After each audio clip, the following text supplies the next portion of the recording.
There's a lot going on and prices are still high. So if I was going to pick up a little bit more gold, we all know what I'd get, more or less.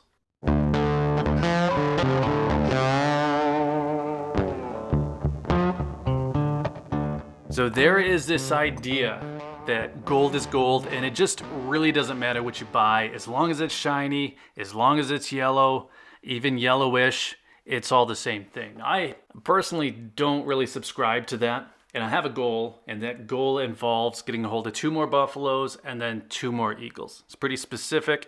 That is not gold is gold. Now, the number that I have in mind gets me to a certain level that I feel is important to cover possible expenses for a very specific amount of time. And that specific gold, the eagles and the buffaloes, is important to me because I want that particular base of gold to be as liquid as possible.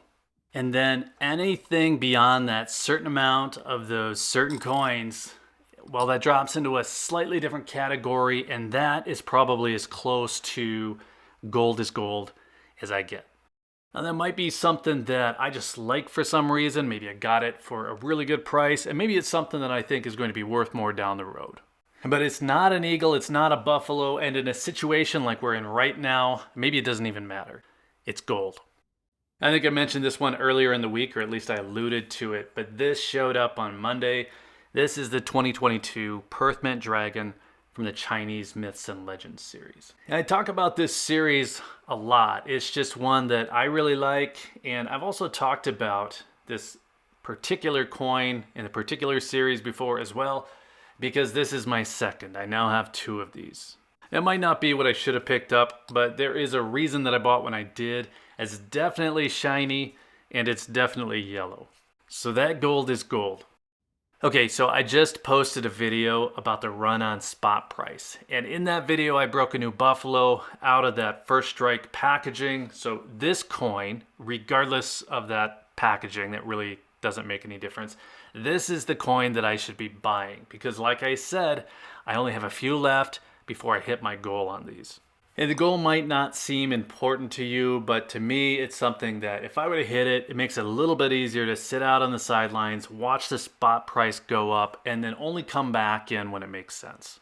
Now, I got triggered on this one though. I have notifications set up on certain coins that I like for whatever reason, and this one popped up at JM Bullion at a time when I didn't really need to be buying anything, but I know that they sell out fast.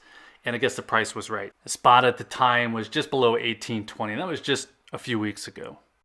Just to be really clear, the reason I don't subscribe to that idea that gold is that people pay different prices for different gold. But there are times that I loosen up there. There are a bunch of options. This is one that kind of fall into the same category for me. It could be maples, Britannias, kangaroos. And then certain series like that lunar there, or like the Chinese Myths and Legends.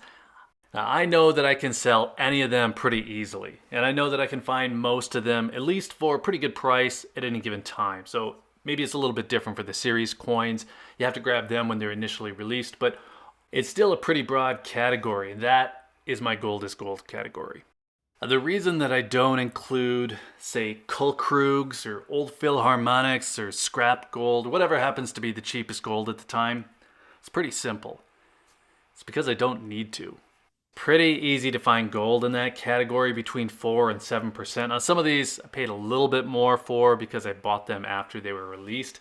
But anything in that category is going to be something that I like. And I know others will like them too, and that means that they'll be easy to sell. And one of the nice things about these Perth Mint coins is that they're all the same size.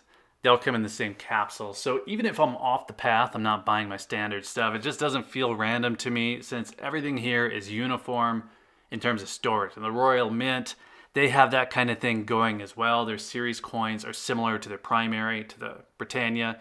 And that'd be pretty much the same thing to me. I just kind of landed on the Perth Mint stuff for now. Maybe it seems a little bit crazy to be dwelling on good choices versus bad choices when prices are doing what they're doing.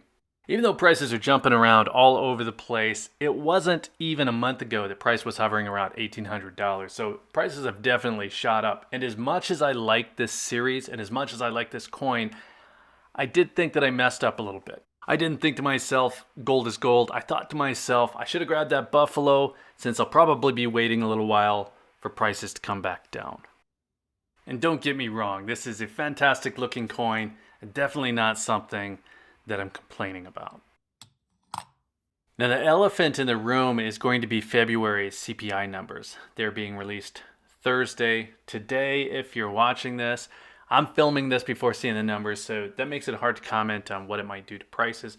But it's kind of the elephant in the room. It seems like I just can't make a video lately without also discussing whatever else happens to be going on. And it's never a single elephant. There are like 2 or 3 of them anytime I record, it seems like. We almost hit a new all-time high for gold. We have the Russian invasion and the impact on the people of Ukraine. We have historic volatility in precious metals and commodities. We have Biden and Yellen talking about crypto regulations, talking about a central bank digital currency. So I have a lot going on. I think that was more like 5 elephants, so we're going to have to break them down one at a time in future videos. And then if you add the US dollar's status as the world's leading reserve currency, we'll probably have about a month's worth of elephants to cover. Now, if I thought the price of gold was only going up from here, which I don't, I'd be plenty happy to get a hold of any gold that I could. I actually think the price will let off before going back up over the long term, though, so I think we have time to make specific choices. And some of those choices relate to what I think could eventually come from at least 1 or 2 of those elephant in the room topics, but again, we're going to have to come back to that. So let's call it good there. Let us know in the comments what you think about gold choices, whether it's important to you or whether you think gold is just gold. And then while you're there, hit that like button. If any of this is interesting, make sure you're subscribed if you're into the topic. And if you're still here, thanks again for watching. I always appreciate your time. Take care.